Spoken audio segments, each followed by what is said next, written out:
Good morning, Malacañang Press Corps. Welcome sa Mindanao R. Kasama po natin si Presidential Spokesperson Ernesto Abella.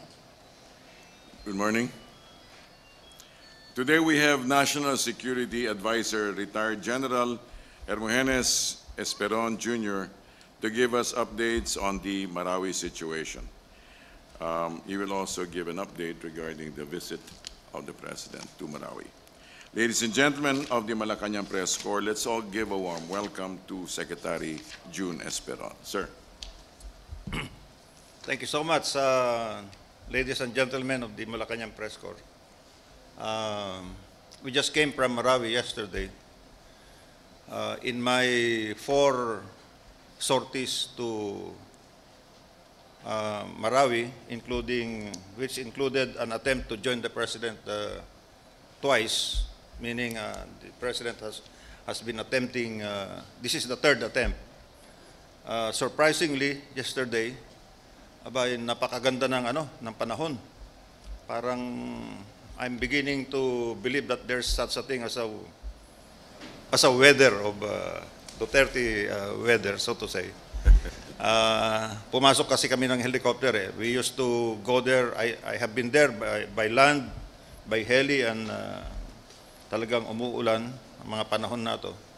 Pero talagang pinagbigyan ng ating Pangulo na makarating sa Marawi at makausap ang ating mga tropa before SONA, if we are to reckon with SONA. And so we have a lot of things going on. The operations there, in fact, were in full blast, so to say, because there were some support fires as well as small arms fires yesterday while we were there. And there are still 5 joint task groups that are operating under one bigger task force. I would say the area now is now constricted to 3 barangays. Ang estimate namin is about 700 by 700. That's about 49 hectares. Medyo lumit na. There are 96 barangays in Marawi, by the way, and we used to have the main battle area in 12 barangays, but now it's in only 3 barangays. But this is where we have the built-up area, the center of the population of Marawi, and so we would expect a slower advance, but nonetheless our troops are determined, and they have learned so much from the past experiences. The President has expressed his appreciation for the troops and to the commanders, of course. When we were in the command briefing, when he went down to the troops, meaning the troops who were not engaged yesterday, because most of the troops are anyway still engaged in the front lines. The President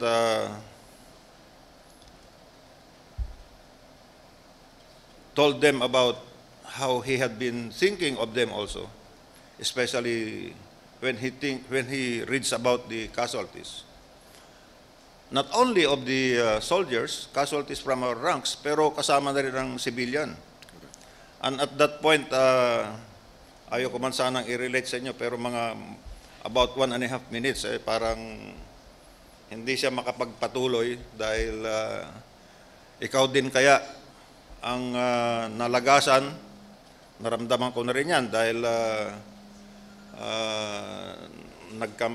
platoon leader, company commander, pag ikaw ay nalalagasan, hindi mo malaman kung anong gagawin mo.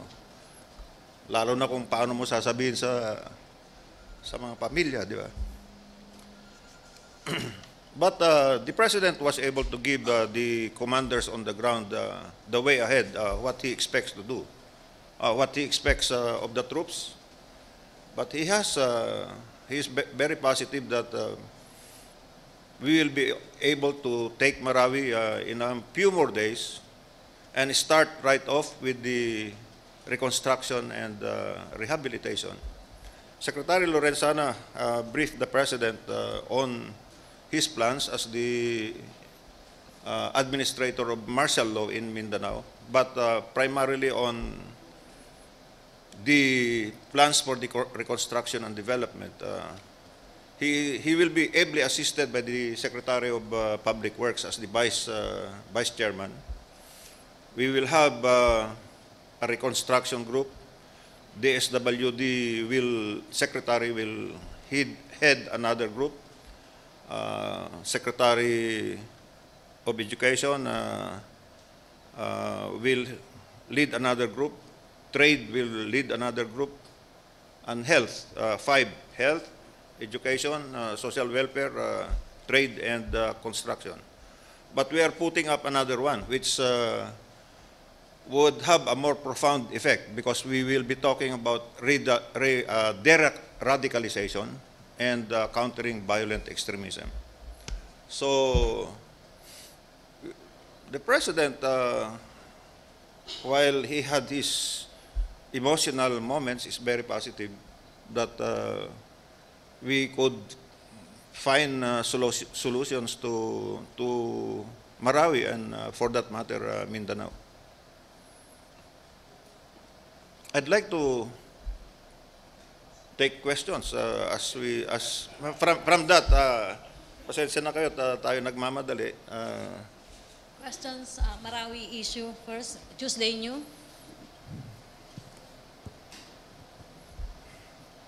Sir, yung sinasabi nyo kanina na medyo naging emotional si Presidente kahapon, nakita namin sa video nakamasid kayo sa kanya. Sa part ninyo, anong nararamdaman nyo nung time na yun?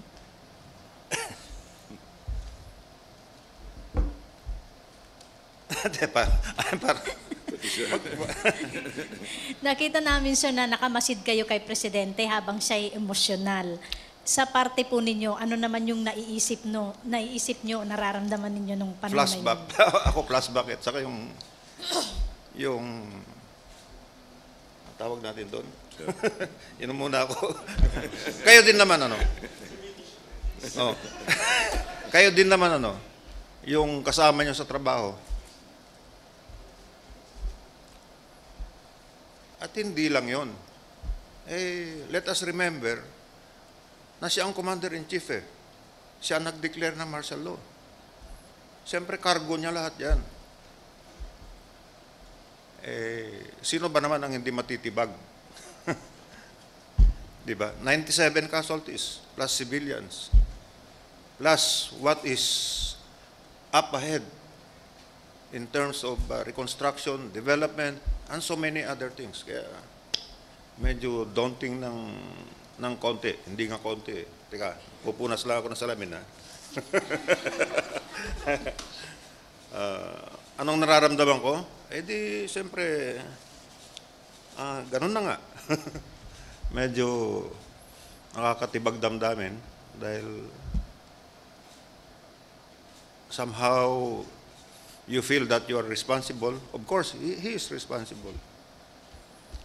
And siya nga nag-declare ng martial law, sabi niya, ako kasi ang nag-utos sa inyo na pumunta rito eh. Follow-up lang, sir. Another topic na lang. Apo, another topic, sir. Doon sa speech niya, sir, habang kaharap niya yung mga sundalo at kinakausap niya, may nabanggit po siya doon na ayaw na niyang makipag-usap sa NPA dahil marami na raw utang yung NPA, marami na raw pinatay na sundalo at pulis niya. Is this one way of saying, sir, na pinakakansela na talaga niya ang peace talks? O mayroon po ba siyang nabanggit na ganoon after nung... Oh, well, at the moment, the presidential advisor on the peace process has already announced that we are canceling the back-channeling trip. Last Tuesday evening, the President met with the GRP panel, meaning Secretary Bebot Bello, former Secretary Nani Braganza, and the rest, Angging, Mr. Attorney Moncopa, Mr. Arellano. And we agreed. In that meeting, we also joined. And at the end of that meeting, the President during the meeting, the President was looking for timelines. When do we get to at least put a stop to depredations, extortions, burning, arson, etc., attacks?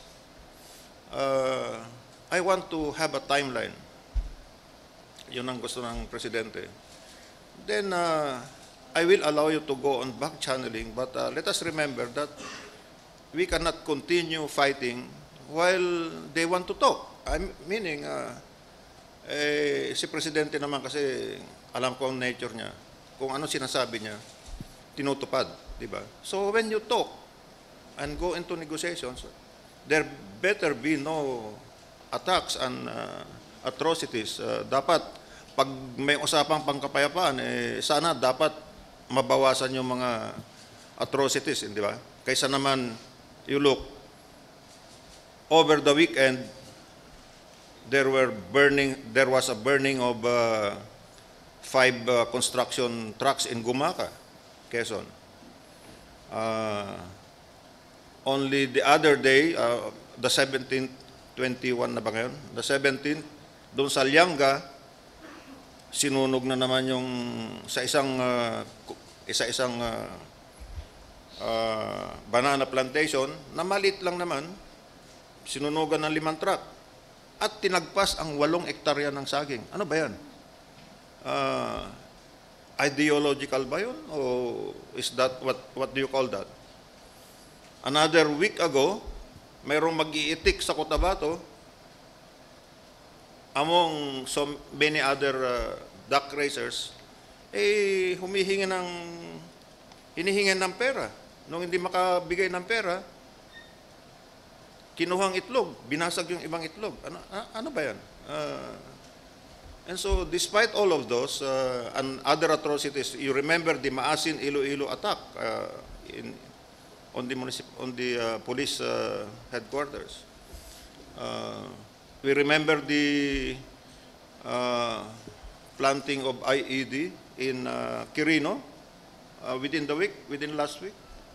And despite all that and so many other things before that, ang presidente pa rin ay gusto pa rin ng peace talks. So, sige, back channeling. But, ito ngayon, while they were about to leave, alam naman natin na naambus yung convoy ng Presidential Security Group. Di ba? Doon sa, nakalagay doon, Task Force Davao, linagyan nila, tapos, condemn the atrocities of the NPA. Ganon pala sila nagmaman ng checkpoint na yun. Di ba? Ang mahirap nito, ugali pa naman ng ating Pangulo, si Mayor Rudy, nasa Davao siya, and he was there last Tuesday and Wednesday up to yesterday. Ugali pa naman niya na pag yung nandiyan sa Davao, umiikot lagi yan. Kung minsan, unannounced, may bibisitahin siya. What if he was in that convoy? Para namang you are really taunting him, di ba? What if siya na nga ang laman ng vehicle na yun? I hope it was not the intention of the New People's Army, but hindi natin masabi. Kaya palagay ko, ayaw mang magalit ng presidente. Sa kagustuhan man niya magkaroon ng usaping pangkapayapaan, kung ganito naman ang nangyayari, may basihan talaga na pag-isipan kung itutuloy pa ba natin ang usaping pangkapayapaan. Di ba? Natanong na rin ako niya no isang araw. Sabi ko, gusto pa ba niyo ng usaping pangkapayapaan? Tinatanong mo ba ako na sundalo o former presidential advisor for peace process? Doon yata sa closed door namin sa Senado. Sabi ko, peace talk ako lagi. Kung sundalo ako mag-uunang magnanais ng kapayapaan. Di ba? Kung OPAP ako, kung ako ang PAP, di lalo na dahil trabaho ko ang peace process. Di ba? So, either way, gusto natin peace process. Wala naman, there's no other way. But to stop the fighting, sabi nga ng presidente, bakit naman tayong mga Pilipino for almost half a century have been Kailan ba ang NPA? 1968. Di ba? Eh, ganito na lang ba? Itutuloy ba natin itong labanan Pilipino sa Pilipino? Well, mahabang debate ito, but those are the thoughts for now. At we are talking about from the historical perspective as well as from what is really happening now. So sir, we can expect na magkakaroon ng formal announcement from the OPAP canceling the peace talks already? May statement kasi niya. May statement na, di ba, Sec. Ernie? Back channel lang po yun. Yung back channel lang. Yung back channel lang. Because, So we can still hope, sir, na mayroon pa rin. Oh, well. Hintay lang ng tamang panahon. parang ano yan, tamang panahon. And it's in God's... yeah. Tama ba yun, sir? Yeah, tamang ganun panahon. Tama ba yung environment ngayon? Tama ba yung environment na mag-usap? Eh lalo na parang lumalabas na mayroon tayong problema sa Marawi. Ako naman ayaw kong sisihin ng NPA na habang may problema sa Marawi, may ginagawa sila. Dahil baka sabihin nila sila pang ginagawang dahilan para sa martial law. But there are other things that we have to do for Mindanao. With martial law in place. But of course, with or without martial law, there are many things that we have to do for Mindanao. Okay, follow-up NPA. Henry Uri. Secretary, good morning. Tama ho ba na sa napakahabang panahon ng pag-uusap tungkol sa peace talks, ngayon lamang bumukas ng ganito kalaki ang pintuan ng gobyerno para kausapin po ang makakaliwang grupo? And kung ngayon lamang, wala ho kayang third party involved na nagiging dahilan ng derail nitong peace talks na ito? Bakit ho gusto ng presidente, kinabukasan, iaambusin naman yung kanyang PSG, ano hong nakikita ninyong tunay na dahilan ng derail ng peace talks? Hindi, wag na nating sabihing PSG yun. Pagpalagyan na nating ibang unit. Di ba? Baka naman sabihin natin nagiging personal, di ba? Na kung hindi mo inambos yung PSG, may back channeling pa. Pero it could have been any other group or persons na dumadaan sa Buda, Bukidnon, Davao. Because that's the boundary of Davao City and Bukidnon already. Papuntang Cagayan de Oro yan eh. Because the President has been visiting Cagayan de Oro so often, kailangan maglagay ng vehicle doon. Ang tinatanong mo kung ngayon lang ba nagkaroon ng puwang ng malaking chance? Ganito kalaking we do not want to also say na si Presidente lang ang nakaisip ng peace process because noon pa naman, mayroon tayong mga peace process.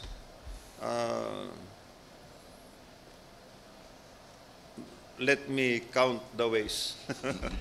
The years. Di ba? President Marcos did it. President Cory, of course, even let free some of the political prisoners just so we could start the peace process. Di ba? Sina Joma. Which is, of course, debatable. But that's still part of the peace process. Nation building, sabihin na natin. And so, after President Cory, National Unification Commission, itinatag ni President Ramos, todo-todo ang peace process. Tinanggal pa niya ang Republic Act 1700, tama ba ako? Yung anti-subversion law, na-repeal yun. Ang naka-repeal nun is a general, President Ramos. And the author was General Ermita. Just so, we could have we could create the environment. Magkaroon ng puwang para sa usaping pangkapayapaan. Kay President Estrada, I'm sure he would have been thinking of also going into it kung mas matagal siya, but ang naging simula niya kasi all-out offensive. President Gloria Arroyo, nandun nga ako eh. Ako peace process officer pa nga ako eh. And he was really into it, yung peace process. She was really into it. Ang daming ginawa. National Social Integration Program. She even went to Colombia to study the peace process there. Ang dami niyang ginawa. President Aquino also with the MILF, BBL, yung peace process niya. So lahat mayroong ginawa. But ito ngayon ang kay Pangulong kay Mayor Rudy. Ang dami niyang ibinigay na pagkakataon. Well, wag na tayong magsabi ng iba pa kasi pati sa kabinete kasama nga natin nagtatrabaho. If only to make the point out, make it clear that he is for socio-economic reforms. Di ba? At talaga namang gusto niyang ma-accommodate talaga na pumasok yung peace process. After all, he is a Mindanaoan, so he wants the peace process with the MILF. He wants the terms of the Moro National Liberation Front final peace agreement to be fulfilled. He wants to shepherd the peace process with the CNN, so-called CNN, CPP, NPA, NDF, which are all present in Mindanao. Sino pang magkakaroon ng mas malaking pagnanais na malutas lahat ng problema ito? Kundi isang presidenteng taga Mindanao. Do you know that the bulk of the NPAs are now in Mindanao, providing 80% of their logistics? So, sir, Kaya nga pati yung mag-iitik nadadali. So sir, yung tanong ko ho na, yan na nga, ang dami-dami na hong inisyatibo ng gobyerno from Marcos time up to Duterte's time. Anong tunay na dahilan ng hindi pagkakasundo ng may third party ba? CPP, Na- NPA ba? Yeah, may third party ba na nakikialam dito para hindi matuloy yung peace talks? Akala ko third party na facilitator ang tinatanong mo. But, Hindi po. Yung iba ang pakay, ibang agenda. spoiler. Spoiler, yeah. Wag na tayong may mga suspicions tayo, but let us not blame others for that, for whatever is happening. Tayo na mismo ang mag-solve ng problema natin dito. Kung mayroon mang nakikialam,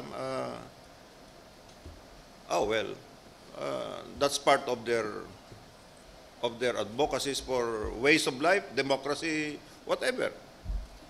So meaning may pinagsususpetsahan kayo na meron talaga? Hindi naman ako ganun kasuspetyoso, pero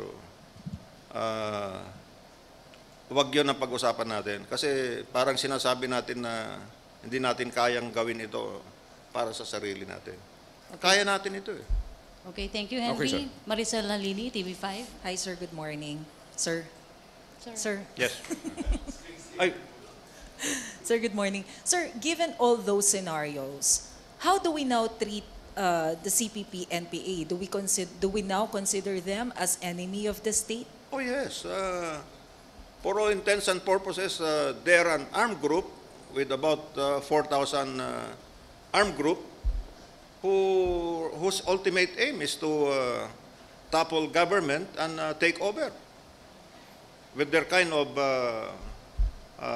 governance that they want. So, pag silang nanalo, edi wag tayong umasang yung ating way of life, democratic way of life as we now see it, will be what will be in place.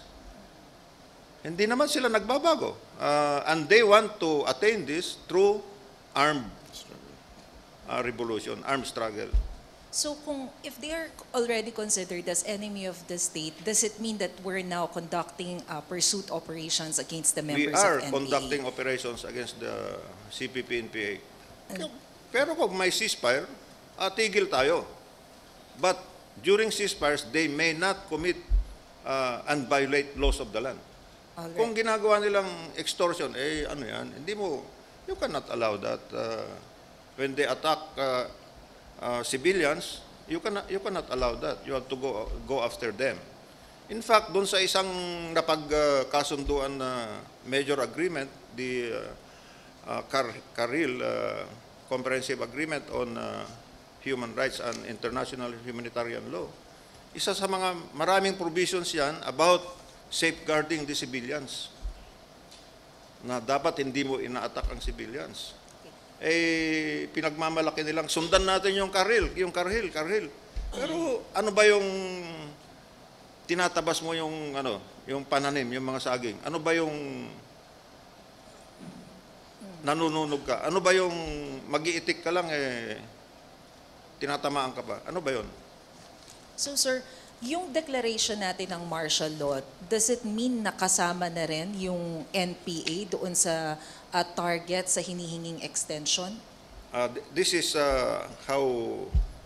this is how I look at it. But the president, of course, has his own. He has a lot better. His grasp of the matter is a lot better because he is homegrown local executive from Mindanao, and he knows what has been happening all over Mindanao. Ang tanong mo ay, part ba ng martial law ang NPA? Ganito. Huwag na muna natin pag-usapan ng martial law. But I will tell you that there are real threats to Mindanao. And what are the threats? We have armed groups consisting of the New People's Army. We have armed groups consisting of the BIFF. We have armed groups consisting of the Abu Sayyaf group, who, in fact, some of these would now want to pledge their allegiance to the ISIS, Islamic State of the Levant, ISIL, or ISIS, or Iraq, Syria. Maraming armed groups. So those are the real threats. And there are still imminent threats. What are these? The imminent threat would be fighters, foreign fighters, foreign ISIS fighters who could in fact be coming in and joining the ISIS lineup here in Mindanao. So nandiyan ang threats. Now, we have declared martial law for Mindanao. How would you use martial law so that the Abu Sayyaf in Jolo and Basilan and Maguindanao and all other places would not be joining each other or reinforcing each other?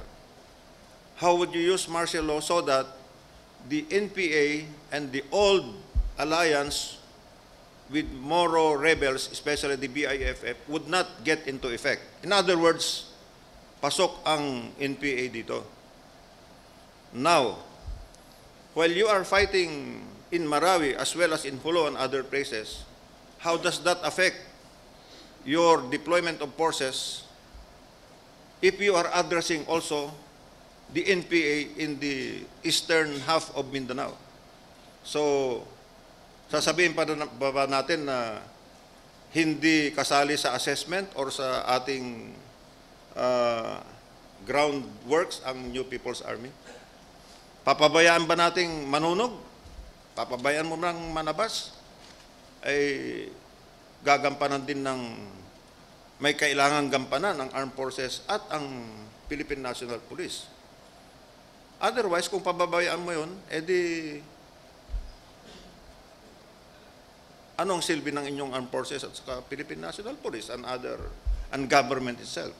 Hindi ba? So, please, siguro yung tanong natin, nakasama ba sa martial law ang CPP-NPA? They may not be the immediate reason, but necessarily they are in the equation. Okay. Joseph Sir, on Moro? that point po, kahapon sir sa speech din ni Presidente, no, sabi niya, pagkatapos nito, mag-ubos yung mga ulo dyan, referring to Maute, mag-reorient tayo, NPA na naman. How do you interpret this statement, sir, from the President in terms of operations on the ground? Ayaw na muna natin i-discuss yan. Sinabi niya yon. Kayo na ang bahala mag-isip kung ano yung ibig niya sabihin. Pagkatapos nito, NPA naman. Eh ano pa nga ba ibig sabihin nun? We have to address the threat. Okay. Pababayaan mo ba? Babalikan ko na naman eh. Pababayaan mo bang kukutungan yung mag-iitik? So sir, after Maute, NPA na yung next target? Well, it's not really after Maute, but we have to address all of this simultaneously. Remember that we have to address the threats in Mindanao. But there are, beyond the talks of martial law and all these emergency measures, what do we want to do for Mindanao? I believe that first and foremost would be we should shepherd the peace process with the MI, with the MN, with the CPP-NPA, whether they like to talk to us or not, or whether they want to have the enabling environment for the peace talks with the CPP-NPA. Kung gusto nila makipag-usap, ibigay nila yung karampatang environment para makapag-usap tayo. But we must shepherd the peace process. Number two, we must be able to pursue our developmental projects sa Mindanao. Ano yung developmental projects? Ang tagal na natin gustong gawin ito. Kailangan magkaroon ng relays, ng train. Kailangan ng seaports, ports, bridges. Kailangan ng agricultural development. Kailangan mo ang mga power plants and many other things, irrigations. Yun ang developmental projects. That's number two. Number three, we must be able to pursue our anti-illegal drugs problem in Mindanao. Nakita nyo naman sa Maote, 12 kilos ang nakuha doon. At nakita na rin namin yung laboratory sana nila. They were about to supply the whole of Mindanao and parts of Visayas. Number four, ang dami natin gagawin sa Mindanao, no? Oh, di ba?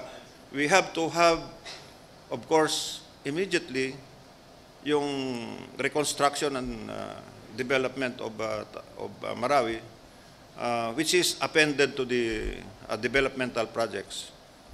So number five would be the bigger thing, a big thing, which is structural reform. Governance. Alam mo ba kung bakit nagkaganon ng Marawi? Because of failure of governance, failure of so many things. So aayusin natin yon, and we could go further into, when you talk about structural reforms, then we go to good governance and federalism itself, or autonomy, for meaningful autonomy for the Muslim region. Sir, just staying on the topic, but Secretary Abella, sabi ni Presidente po kahapon din sa speech, ayaw na niya makipag-usap sa NPA. In terms of policy, what does he mean by that, sir? I suppose, as the good journalist said, we follow that line. You know, we follow that line that at this stage, there's no talk. Okay, walang usapan until there are the conditionalities for come again. The enabling The environment. enabling environment. All right, sir. So right now, ang status natin, suspended yung 5th round of talks. Given that statement, is the President terminating the 5th round of No, talks? we're not talking about that. We're not talking about that. Yung 5th round of talks kasi, suspended yan dahil sa ceasefire agreement. What the President really has been wanting was to have a bilateral ceasefire agreement in place before we go on and proceed with such things as comprehensive agreement on the socio-economic reforms. Siguro, pag-usapan natin ang socio-economic reforms, ginagawa ba ngayon ng gobyerno yan? Sir, just Kailangan ba talagang, ang NPA lang bang marunong ng socio-economic reforms? O assuming na sila lang nakakaalam, hindi ba't mas magandang gawin ang socio-economic reforms kung may katahimikan? Sir, just say, sir, can we have a complete statement on the status of the peace talks given what the President said in Marawi? Regarding the peace talks in Marawi, everything is on hold at this stage until there is the conditions that are favorable will be agreed upon by both parties. Thank you very much, sir.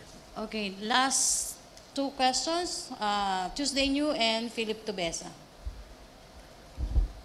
Secretary, so napapanahon or tama lang po yung request ni OSG, Office of the Solicitor General, kahapon to request from the court na i-cancel na po yung anong tawag nito? Bail bond doon sa Bail NDF bond, yeah. consultants. And be ordered na ma-arrest ulit sila and ma-detain, Oh, well, given the circumstances now? we have in the talks with the CPP, NPA, and DF, there is the mechanism there which we call the joint agreement on the security and immunity guarantees. JASIG. Baka nagkamali pa ako ng meaning nun. Basta JASIG na lang. Ganon na yun, JASIG. Na kung may peace talks, mayroon silang guarantees na magkaroon ng consultants. Kaya nga si Mr. Benito Chamson and Wilma Mrs. Chamson, maski na nakakulong sila, maski na alam natin na Benito Chamson was the head of the CPP NPA here, ginawa nilang consultant. So bibigyan mo ng security and immunity so that he could join the peace process in Norway or in any other place.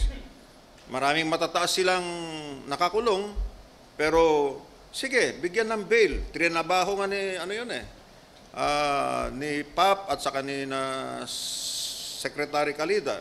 Kung wala palang peace talks, di balik muna sila.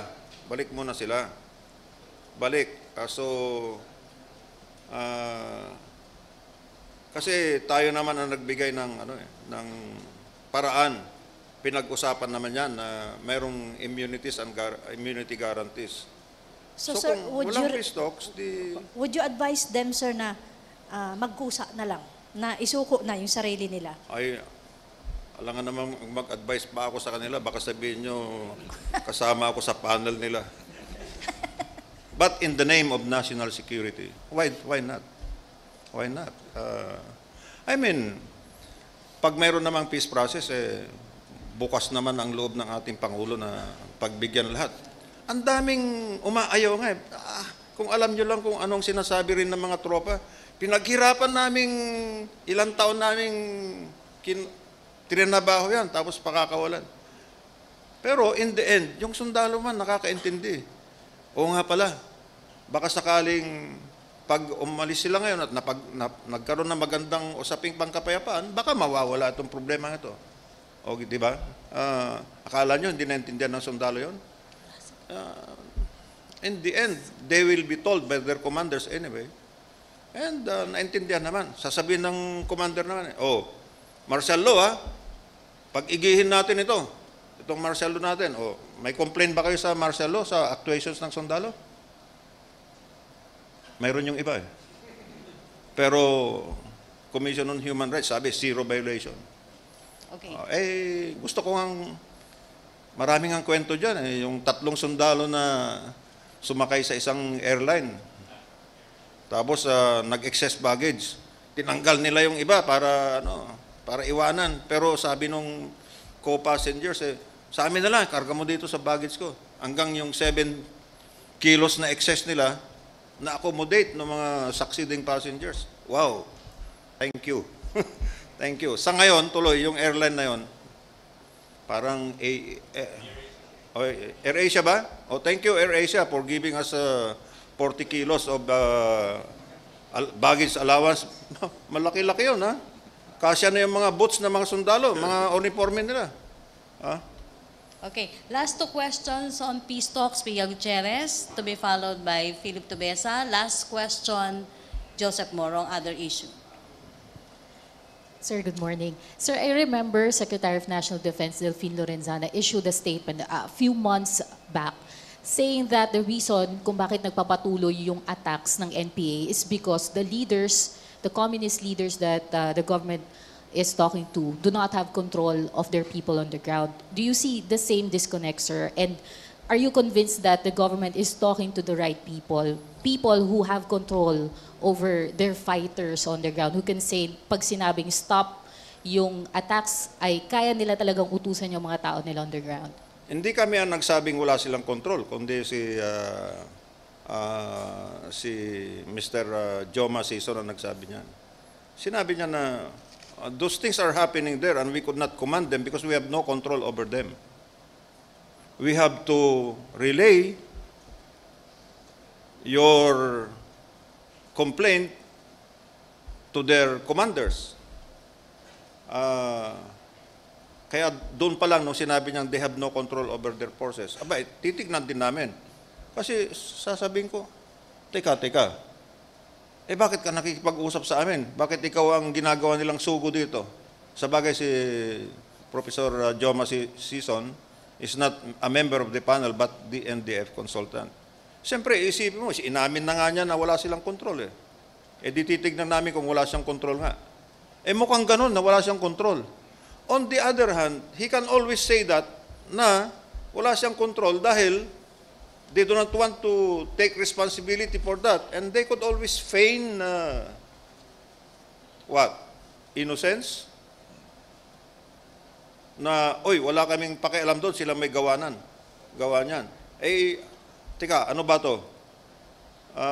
So, nonetheless, even with those doubts, the President has always accommodated them. Ang ano pa rin niya sige, pagpatuloy natin. Kung minsan medyo hindi mo na titignan mo mabuti kung bakit kaya. Sa akin lang kung usapan lang naman sa Mindanao sa situation, sino bang mas nakakaalam kundi siya? And all the inputs that he is getting. So, he is the commander-in-chief, he is the chief executive of the land. So, okay kami doon. Pero, talaga lang, mukhang nagkapuno-puno na yata. Di ba? Lalo na kung doon sa mga attacks ng NPA ay tinatamaan civilian na taga Davao at sundalo na malapit kasi si Presidente sa ano yan. Makikita nyo yon? Halos lahat ng wounded o casualty ng AFP, PNP, pinupuntahan niya. Kasi bawas sa ano niya yun Hindi lang sila, sabi nga niya, they are soldiers of the Republic, but they are also my soldiers and policemen. So, Diba? given that, sir, ibig sabihin, the NPA has no clear leadership. So, who do we talk to? Oh, well, yun ang ating titingnan, hahalongkatin. So, let's wait for the enabling environment. Let's see how things go. But I will always agree with Secretary Duresa that the peace process must not be closed permanently insofar as the CPP-NPA is concerned. Another question, sir. Sir, the legal counsel of the NDF was on ANC the other day and we was talking about something along the lines na why should we stop with our operations, with our attacks on the ground when the military itself hindi tumitigil din sa kanilang sariling atrocities and operations. So which how do we atrocities? address Atrocity na ba Atrocities, yung...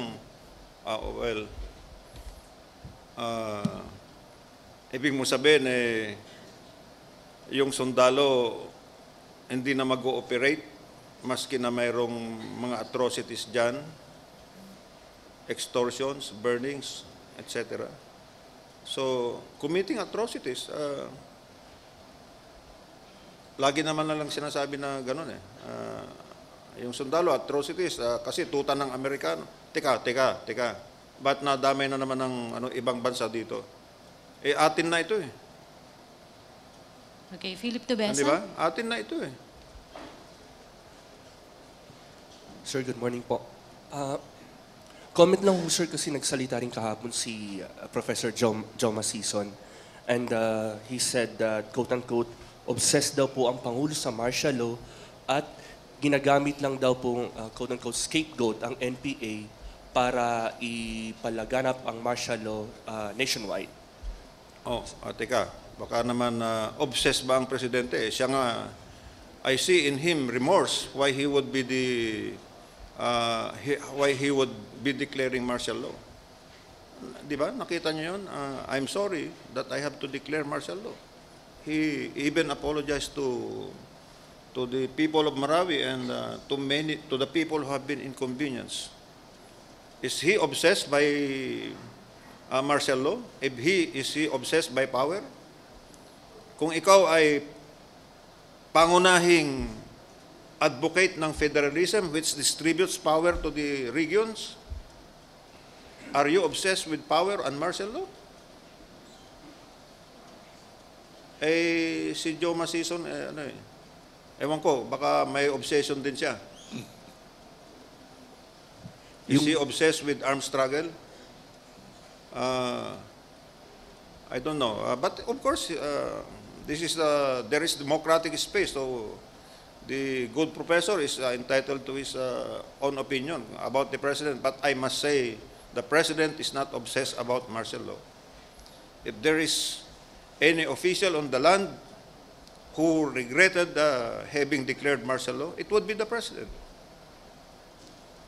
But, nandyan ang problema.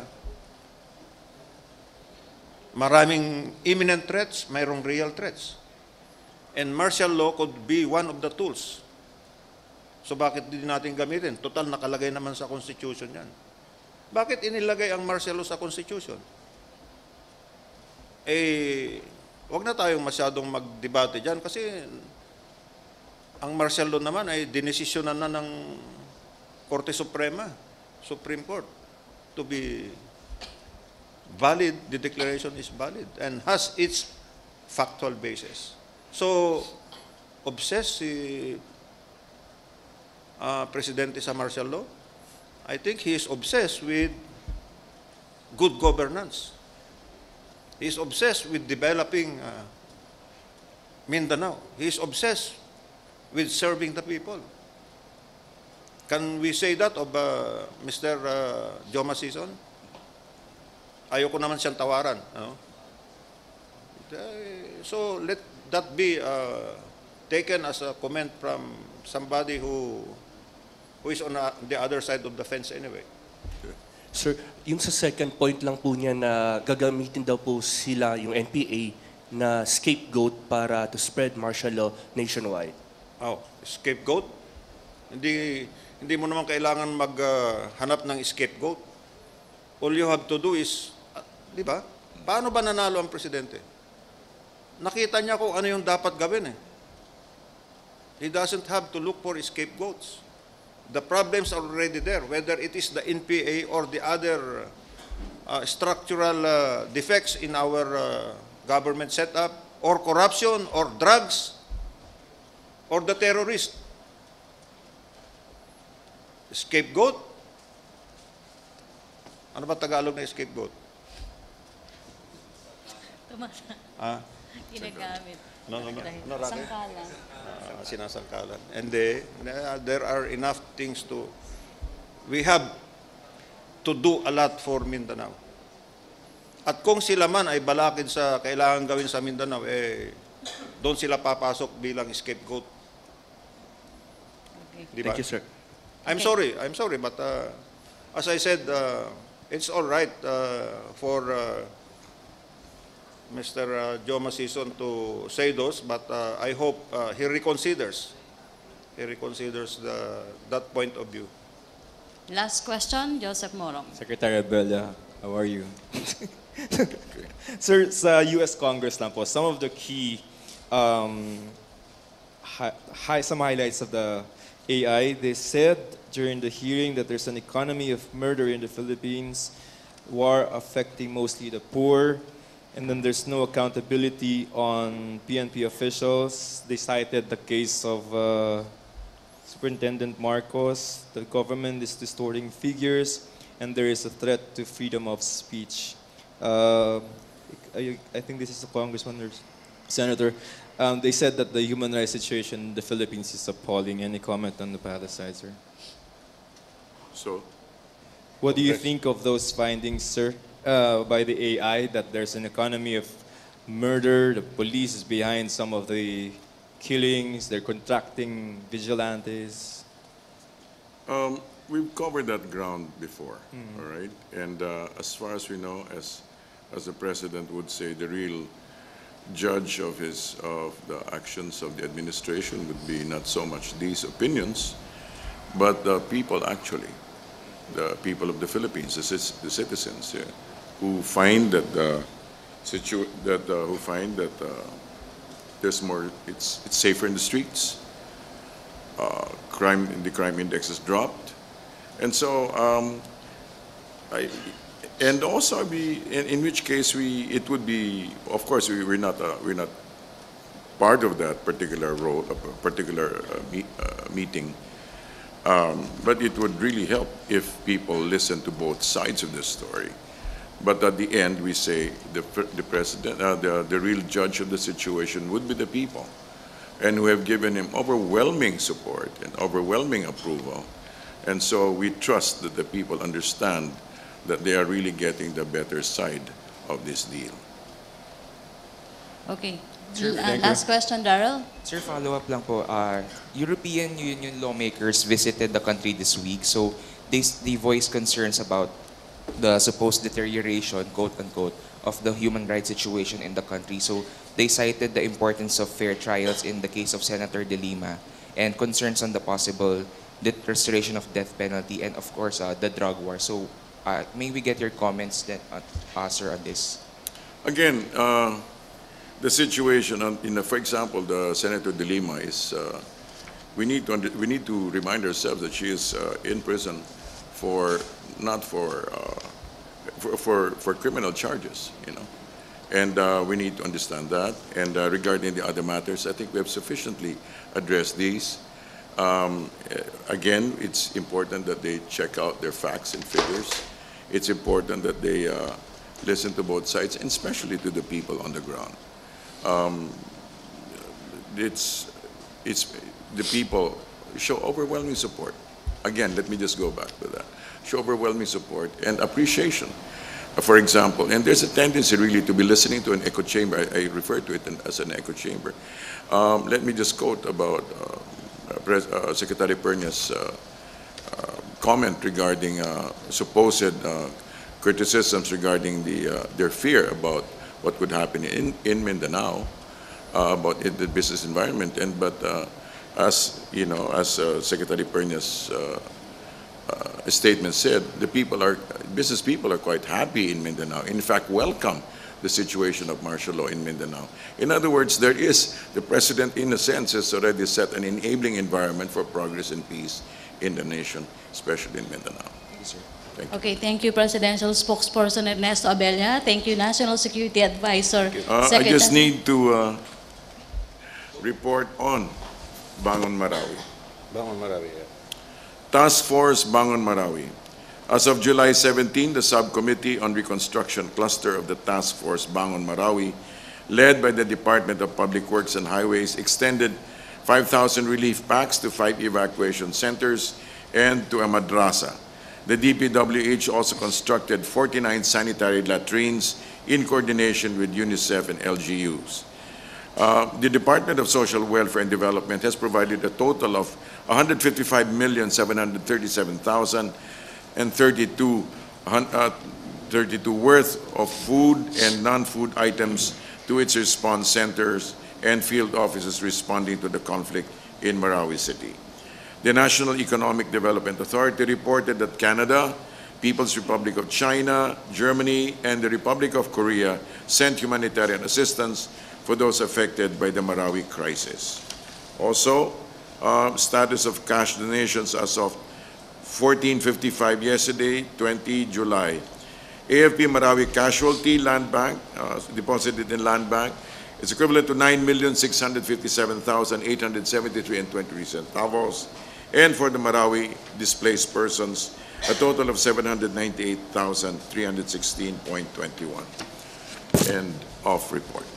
Okay, thank you, Presidential Spokesperson Ernesto Abella. Thank you, National Security Advisor Hermenes Esperon. Thank you, Malacañang Press Corps. Back to our main studio sa Radyo Pilipinas and PTV.